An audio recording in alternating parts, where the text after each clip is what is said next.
மக்களே, இது நம்ம கன்னியாகுமரிக்குள்ள கொஞ்சம் புளுத்தீஸ், கொஞ்சம் இதுக்கு முன்னாடி சிறைச்சுட்டு இருந்தவரை இப்ப சிறைச்சு முடிச்சுன்னு வந்தது. அடுத்த கொஞ்சம் புதுசா முளைச்ச காளான்ஸ் இவங்களுக்கு தான். ஏன் தெரியுமா நான் இப்படி சொல்லி டிவிக்கே கட்சி தொடங்கின பிறகுதான் நிறைய பசங்க என்னன்னா டிவிக்கே, நானும் அப்படிதான் மக்கா. அதுக்கப்புறம் தான் இந்த டிஎம்கே செஞ்ச தப்ப எல்லாம் அப்படி சும்மா சொல்லி சொல்லிதான் அரசியல் பேசி பேசி வந்தது. ஆனா அந்த நேரமும் நிறைய தப்பு நடந்தது.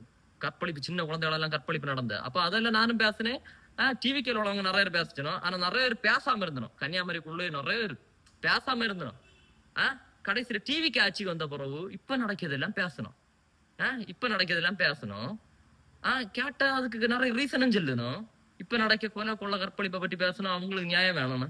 அப்ப நீ இத்தனை வருஷம் என்ன சிறைச்சிட்டு இருந்த அப்படிதானே? அந்த சிறைச்சு முடிஞ்சு இப்பதான் முடிஞ்சு வந்த உடனே உனக்கு அப்படி சூடு யாருது உடனே நீ கேட்க, நீ நல்லவன். இதுக்கு முன்னாடியும் பேசணும் இல்ல, இதுக்கு முன்னாடி இல்ல டிவிக்கு ஆட்சிக்கு வந்த உடனே தான் உன பேசணும்னு ஏதாவது இருக்கா?